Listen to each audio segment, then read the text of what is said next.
expert, the guy. Matty's got jokes and a wild ride. 30 minutes, no time to spare. Stack your lineup, win anywhere. SuperCoach Halfa, get your edge, get faster. Taylor leads, Matty's laughter. NFL SuperCoach Halfa. For the Aussie Gridiron Network, welcome in to the NFL SuperCoach Halfa podcast. It's episode 13 with me, Matty C. So, for those new to the show, big welcome. For those coming back, it's always great to have you. We've really been having a terrific time of bringing this SuperCoach podcast to you in a world where SuperCoach has clearly been existing for a long time, but NFL is so new. But you got me going solo for another bash into the depth of the SuperCoach Ocean, and it's a trek into Week 9 games. We've actually got a bit to cover this week, so thank you for joining me. I actually seen numerous folks last week on SuperCoach 2 having difficulty navigating that Week 8 situation.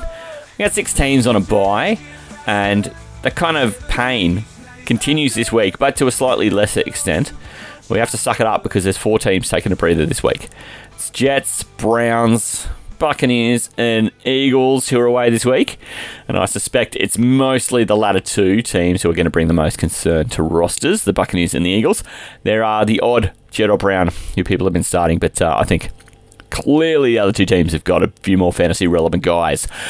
Worth noting next week that we are only missing the Chiefs and the Bengals and the Cowboys and Tennessee, but let's be honest, it's really only the first 3 teams that we're worried about there. So we've got to plan accordingly, right? All of a sudden, we're going to have had 14 teams, half the league, all missing a game in a 3-week span.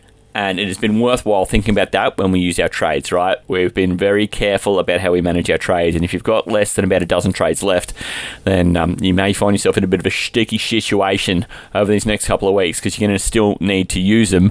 If you've been pretty careful with your trades, then thumbs up, wheels up, let's roll.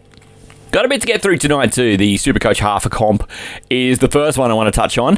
If you haven't joined our SuperCoach Halfa competition, I think you should get onto that SuperCoach app, whack in the league code 962235 and find us the winner in our open competition there. 320 participants in that. It's going to bag a custom NFL jersey.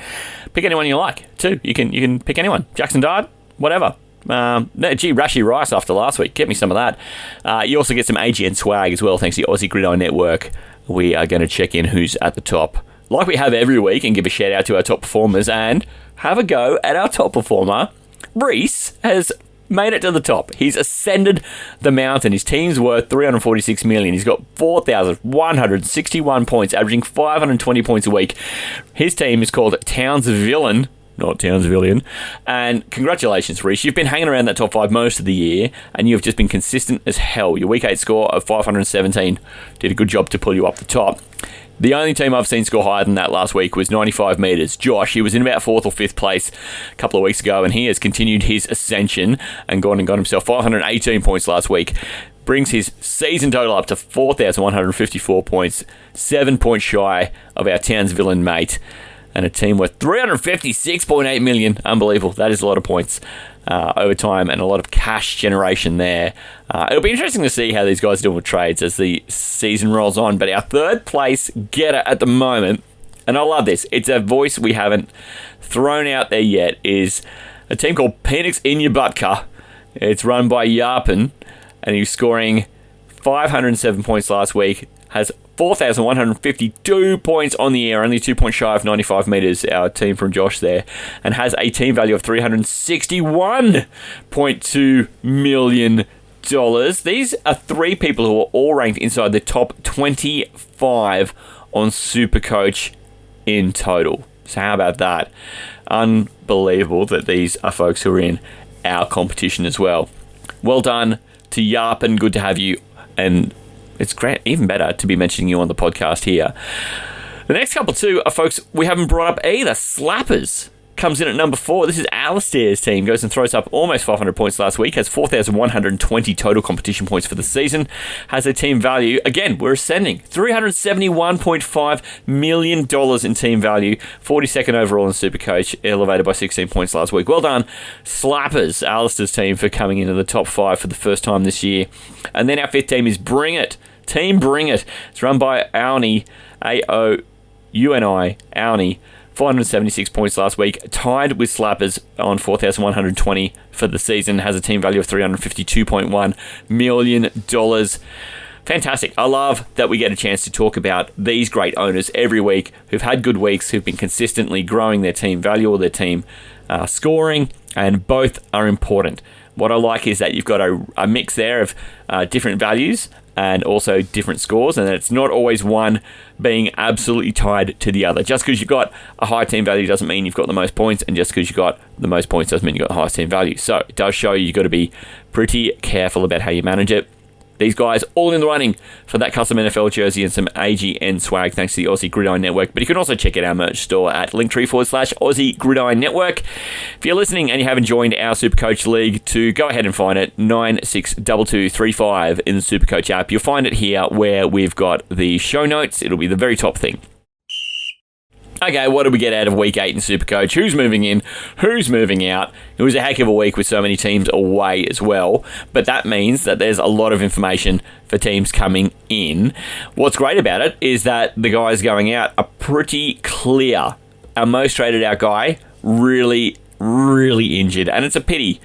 Cam Scatterboo from the New York Giants. He's a running back, and he came into the week at $16.5 million this week.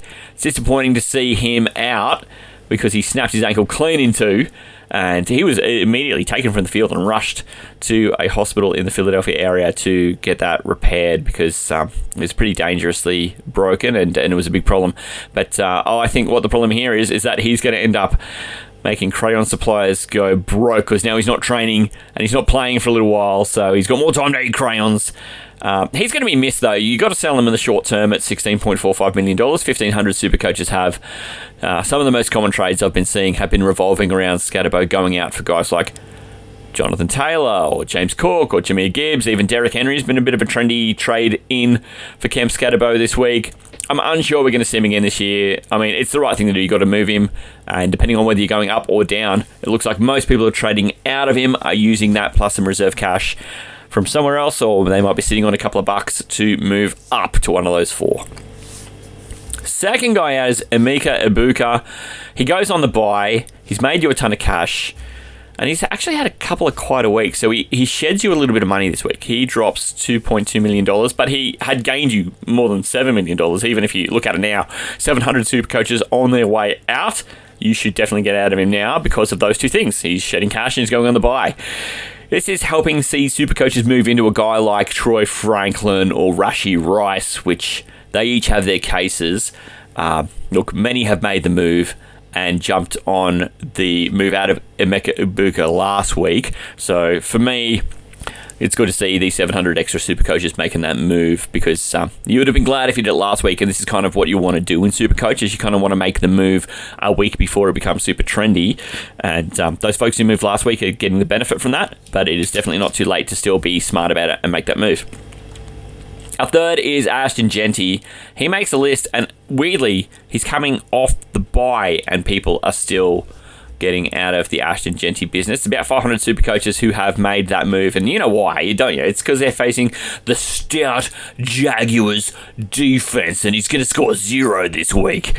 That might not be true, but that is kind of a joke. But we realise at this stage, he's actually made you a ton of cash, right? He came in at, $4 million. He's made you $9 million.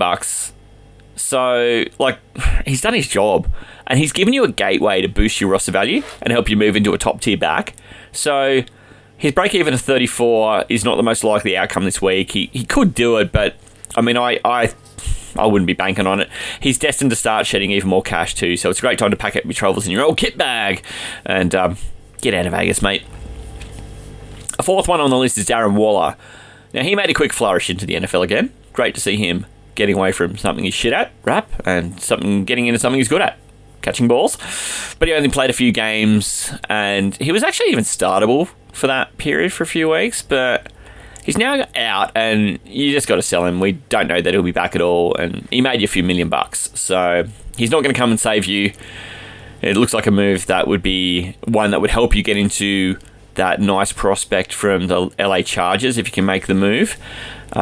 Oronde Gadsden is, about $9 million, so he's a few bucks higher than where you're getting out of Waller, who was in the $6.5 million range. But I understand that if you've got some money lying around, or you're de-premiumising somewhere else, that this is a way to get Gadsden while he's on his way up, and we'll talk about him in the future. Fifth one on the list is George Pickens, mate. $18.2 million, but he's on the slide. I mean, he made you a bunch of cash because CeeDee Lamb missed most of a month, but that recent emergence in that time too of Jake Ferguson, who he had a dud last week, but generally he's been fantastic. He's been the tight end one going to last week before putting up that dud. And of course, the return of CeeDee Lamb has significantly dented Pickens' ongoing value, so it's time to move, right? His break-even this week was 57, and then next week he heads into a bye. So there's 2 more reasons to just jump on the train and get out. He did grow you $7 million, but he did just lose 1.1 of that, and there's not a lot of ways to see him turn that around in the upcoming near future. So if you're the Pickens business manager, sell that business. He's a big candidate to get out of him, and what I'm seeing generally is people are making a nice move there where they move out of Pickens, move into Rashee Rice to save themselves a couple of $1 million to go spend somewhere else.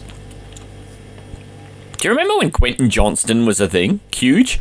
He was coming off a week where he didn't play at all, and a couple of slower weeks after he had that hot start.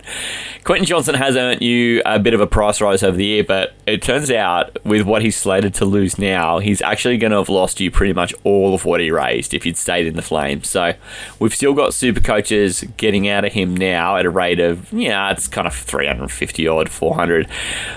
But it's a problem, right? Because he has a break even of 46, and I'm pretty stout on that being a 0 chance for him to drag that up this week. So we reckon you're best off moving out of him if you were still in the Flames and using that as a way to get into an emerging player, because he'll bring you $13.7 million from the sale. So there's money in him still, but sadly it's no more than what you invested in him if you took him early. Next one on the list here is Jackson Dart. And when I saw this one, it was a little surprising to me because he's not hurt, and his wide receiving core hasn't changed, and they're just going back to the running back they thought was going to be their one anyway before Scatterboo really emerged anyway. So, what I'm interested in here is that he's at 16.67, so he's only at 12 mil. 3.3 just went on this week. His break-even is still -5, and he's projected to grow another 2.3 million next week as well. So there's just so many reasons now that he's knocking on the door of 19 million why you want to keep him. So I don't necessarily endorse buying him because he's lost all that appeal of being cheap, and I'm not sure that the drive to sell now is really a fair thing to do, because I think there isn't really a sure thing quarterback who was away last week that we hadn't already planned cover for. Unless we see like Lamar Jackson back practicing, clear messaging he's going to play, clear messaging his hamstring's not a problem anymore, and he's got all that rushing capability, I really can't think of a situation where we need to free this kind of money up from Jackson Dart. Unless, this is the one time I can think of it, is if you're on your way into the McCarthy business, where he's still at opening day price 3.7 million, and you're using that all that money that Dart has brought you to upgrade somewhere else. It's the only situations I can think of is that you're going into Lamar Jackson or you're going back to McCarthy. We covered 7. This is the 8th. Quinshon Judkins. Now, he's a strong sell candidate because he hurt his shoulder coming out of the game last week in that smashing from Detroit, and then he goes on the bye. So, that's 2 reasons right there. We're probably not going to hear much of an update on him through a bye week either, because NFL teams aren't really required to report what happens with their players through the bye week, and it makes him a challenging hold through a 14 bye week, especially since you're not now going to hear about anything from him until next week, likely, unless the team wants to volunteer it. He's already doubled his cash from 4 million to about 8 million, and he's on a little slide now, so well worth punting. But his break-even is only 8 on his return. So, look, this is one of these ones. He's the 8th guy on our list, and it means that there's really only a couple of hundred super coaches getting out of him. So he's certainly not the most compelling sell, which also makes me think, if you bought him, and we don't know that the shoulder injury is a big deal, that for only $8 million, you may as well sit on him unless you're desperate to make a move to premiumize someone who's on the bottom edge of the top part of running back up to a real premium running back. So that would be the case, I think, for selling Quinshon Judkins. And that is our 8 most traded out by Supercoaches this week. Got to look at the 8 moving in, right? And there's not going to be a lot of surprises on this list. But what is kind of fun is that it's not even all players coming off a bye. There's really so few of them. Rashee Rice tops this list, and he had a great performance on Monday night, so it's hard to ignore. He comes in at $16.7 million, and his break-even's only 11, and since you last saw him, he's gained you $1.4 million. But he now plays Buffalo, and then middle of the pack versus Supercoach wide receivers. I'm okay with this move because there are so many ways out of a player into him, and I think while we saw people sort of largely moving out of guys like Pickens to make that move, one of the more popular trades this week too was Scatterboo into Rice. So that's kind of interesting for me that it's a cross-positional one. But there are a few ways into Rice, and I endorse it because he's going to continue to grow. They're one there in a way that Xavier Worthy was trying to be, and Rashee Rice is him. The second most bought player is JJ McCarthy from the Vikings. He's their quarterback. He's $3.7 million. The cheapest player that you can go and get right now who you know is going to see the field since Carson Wentz is dead. But we all knew McCarthy was going to be back at some stage this season, so it's not a big surprise. And his ankle's fine. He's on a negative 35 break even. And already he's projected to get you $2.3 million by the time we all front up next week. And if he scores any points, he's going to continue that money-making streak. What's great too is that he plays against Baltimore, who's been a pretty happy defense to pick on for quarterbacks and running backs. So if you're in a Mahomes bye next week or a Dak Prescott bye next week, one of those great teams with a bit of offensive chutzpah, McCarthy will start against Baltimore, and I think that's a really worthy way to keep a high-priced quarterback on your bench without burning a trade for that 1 week, because McCarthy is likely going to do an admirable enough job to be a starter for you for that 1 week. So that is what I would be doing and why I see people going into McCarthy. I've just held McCarthy the whole time and been making the moves around my starting quarterback because I knew this day was coming. And I'm in that Mahomes situation now where I'm just happy for him to start next week. Next one here is Jonathan Taylor. Woof. He's worth more than most quarterbacks. He is $27.4 million. He's got a break-even now of only 14, which is amazing considering how expensive he is. And he has gained $7.7 million so far this year. What I like about this too is he's up against Pittsburgh. And they haven't been a shocking defense to run against. Their secondary is terrible. Don't get me wrong. You don't mind starting a wide receiver against Pittsburgh, no matter what position they play out there, whether they're the first, second, third, or the tight end. Generally, it's been harder for running backs, but all of a sudden, they're not even that scary against running backs. So they're only just better than middle of the pack against the Supercoach running back. And with the 14 break even, if you've worked your way into him, firstly, kudos, but this is going to be one I think you've got to be watchful of that break even and when to get out of him, because I don't think this is going to be something that he can sustain the whole time. And I think if you're moving into him, you've probably either got to have a plan just to stay in the flames the whole way and hold your breath, or know that you've got an exit strategy if you think he peaks in money and you want to move to somebody else. We're already 4 down on this list, and James Cook is at $17.6 million, which to me kind of seems like a bargain, right? I can see why he's going in. His break-even is 12, and over the season, he's only lost about $600. So essentially, he's like relatively stable. $600K, not a lot. They're playing Kansas City, who are a little better than average versus Supercoach running backs as well. They're very similar to Pittsburgh in that they give up some touchdowns. They'll give you up some yards. But James Cook has been fantastic. He's coming off a week last week where he had over 200 rushing yards from less than 20 carries. So 10 yards per carry. He had touchdowns galore. So that will eventually bake in. And his break-even of only 12 is something that I think there is a 0% chance he can't get you that break-even of 12 and build on that to get that cash back. So buying him now under $600 under his opening day price, then I think you're in a good spot to make not only points but money off James Cook.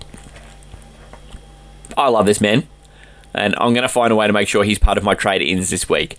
Jackson Smith-Njigba was a guy who I was looking to trade in for week 7. I couldn't make it work, and then week 8 he was on the buy at $19.88 million. It's a big buy-in, but his break-even's only 13.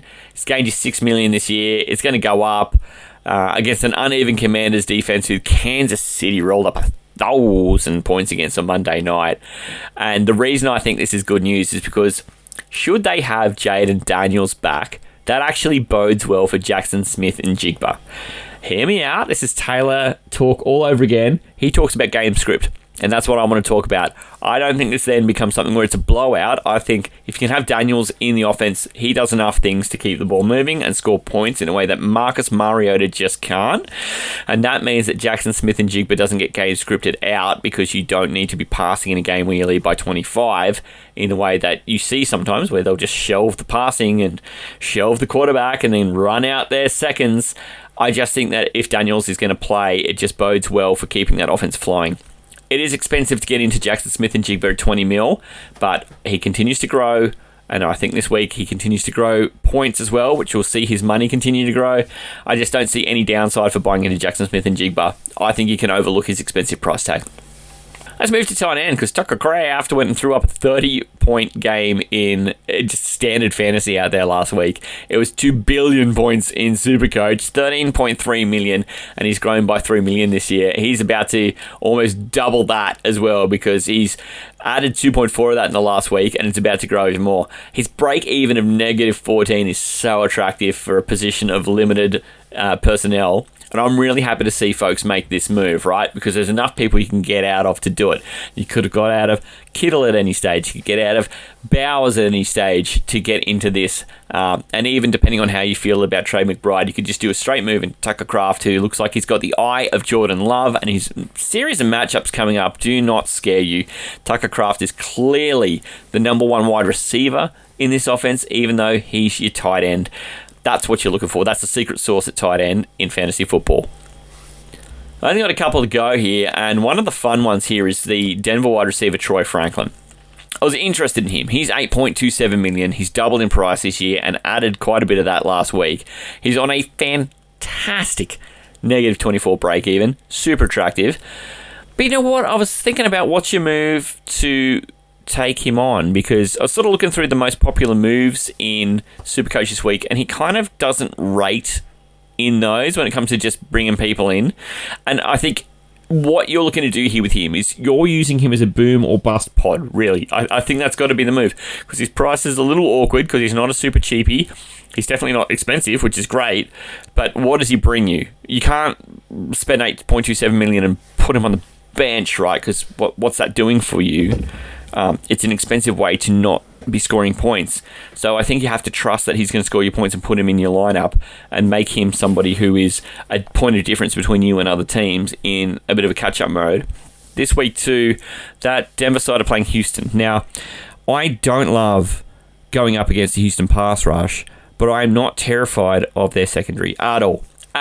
Their corners and safeties are fine, but they don't inspire fear in me. And Troy Franklin sort of just kind of ran a mark against Dallas, which is fine because that's Dallas, and they are not great to start with, but they're also down on men. So now they're starting the second best guys when their best guys in the first place weren't fantastic. But I just think that he's one of these guys who can have the one big play and make you weak. And that's what a boom or bust pod does for you. And at $8.27 million, I can see why that's an attractive thing to do. Our 8th most traded in by SuperCoaches is a wide receiver for the Indianapolis Colts. His name's Michael Pittman. He's $12.48 million. Now, he's lobbed on almost $3 million since the start of the season. And here's where we are. He's added a quarter of that just this week, and he's projected to add another couple of million for next week. So he's on the climb. That -5 break even is looking pretty attractive too. But he averages about 25 points a week. He's likely to hang around that price all year as he comes and goes a bit because there are other targets in that offense. Downs, Pierce, Tyler Warren, they're going to have their big days. Plus JT, Jonathan Taylor, is clearly eating. He's the highest priced running back in all of SuperCoach. So, buyer beware on that front. I mean, the $12.48 million does make this attractive because the Colts are averaging more than 34 points a game in the NFL this season. And that says there's a lot of opportunity. But Pittman hasn't been doing it super consistently all year. This is why his price is on the low side and why he's booming now. So be careful about how you utilize him if you're getting into him. That is our most traded in by Supercoaches this week. Woo, it's always fun. All right, we dug into the mailbag, and I've just got a couple I'm going to touch on quickly. We are going to be deeper and deeper into the mailbag as we get through the season, and I'm doing a quick top skim here. I've got one coming in around Rashee Rice because, I mean, I think he has been pretty polarizing, and we're seeing some high-priced guys coming off buys. Who would you recommend getting in this week out of Rice or Puka Nacua? Well, I think if you've got the money to get Puka Nacua in, you have to get Puka Nacua. He is going to score points left and right. You get a lot of points in Supercoach for catching targets, and Puka Nacua, especially this week, goes up against New Orleans. If you haven't caught some of our other shows, there is a lot of talk about Puka Nacua having a big day out, and at $22 million, he's expensive, but he is expensive because he continues to get the work. Rashee Rice comes in far cheaper at only about $16 million, but he's going to be far patchier. And I think if you've got the money to get in Nacua, I think you have to. If you don't have the money for Nacua, then Rice is an excellent, excellent move. He's the most bought player in all of Supercoach this week, and I am down with that. But gee, gun to my head, if I had the money, I would take Nacua every single time. His run from here, not bad at all. Next one comes in saying, I've got Patriots and Rams as my defense and special teams. Who would you play or bench this week? And mate, the Patriots are at home against this Atlanta team where we saw Michael Penix not go last week, and I'm not sure if it actually matters where Penix plays or not because they haven't travelled well this year. They play generally fine when they're in the dome, generally, when they're not, trotting out back out quarterbacks, but the Falcons have been one you can bully up on when they're playing away, and especially when they're playing away outside. But mate, the Rams, we just spoke about this. Rams have got New Orleans. They're traveling to New Orleans, which isn't problematic to me. Both these teams generally play inside. The Rams also have a nicer long-distance run. So I'm pretty comfortable starting the Rams, and they're the team I've got starting in my defense this week. I think that is as solid as you get. Take anyone against New Orleans generally, especially since they're in a bit of flux with their quarterback. They trotted out their second quarterback there, Tyler Shuck, for a little while last week, and not that Spencer Rattler has been setting the world on fire. So that is my recommendation there. I reckon you need to start the Rams. If you've got questions, get them into the mailbag. It is at Aussie NFL Fantasy, or you can also come to me at Matty Podcast. They're both on Instagram. I will answer every question personally, come back to you directly. Feel free to send them through. You can also find us on Facebook as well at Aussie NFL Fantasy. But if you want to get them to me direct, at Matty Podcast on Instagram is the way to go. The NFL SuperCoach Halfa is brought to you by the Aussie Gridiron Network, so check out our great stable of shows across the network, including, G'day Gridiron. They're midweek and they're on Saturdays. They react to the prior week's games in their midweek and then have a little look at the Thursday night football game. And then that weekend show previews 4 upcoming games on the Sunday slate you have to watch. They're the ones that the 4 guys are into the most. And then they also preview the Monday night game every week. You can find my other offering too, the Aussie NFL Fantasy Show here, where you get this podcast. You will have seen it. We've got Kev and also we have Isaac from G'day Ground joining this week. Kev is in place of Taylor, who is still on the physical, unable to perform list. And Isaac, of course, playing for the world team this week in both the games. We play Tipping Point on the Friday. We talk about players we expect to break out as well for week 9. And then on the Sunday show, we hit the mailbag there too and get into our game called Starts of the Week, where we talk about iffy players, people who would be either largely unstarted or largely available in your leagues if you're in a pinch. We make teams based on a draft game from that. So come and join us. It's a fun show, especially for those of you who are playing a standard redraft fantasy league. That's who we're trying to talk to. So come and find us if you're playing any league like that too. Please, we implore you, any of these shows, just mention us to one person. If you listen to us somewhat often, just this week, mention that you do to some person who you know is not listening, who plays or is involved in American football in some way, whether it's fantasy, whether it's that they like to watch NFL, or even if they play. There's plenty of local leagues in this country where people are keyed in to what they're doing with American football. Come and join us. In the meantime, our SuperCoach Halfa League is still there to win free stuff. That code in the show notes is 962235. You find that show note wherever you found this podcast. Join it if you haven't. It is your key to free stuff. In the meantime, I'm hoping to get Taylor back from PUP next week, physically unable to perform. But in the meantime, you know me, I'm Matty C, and I'm going to see you all next week. Good luck, SuperCoaches, in week 9. Hooroo!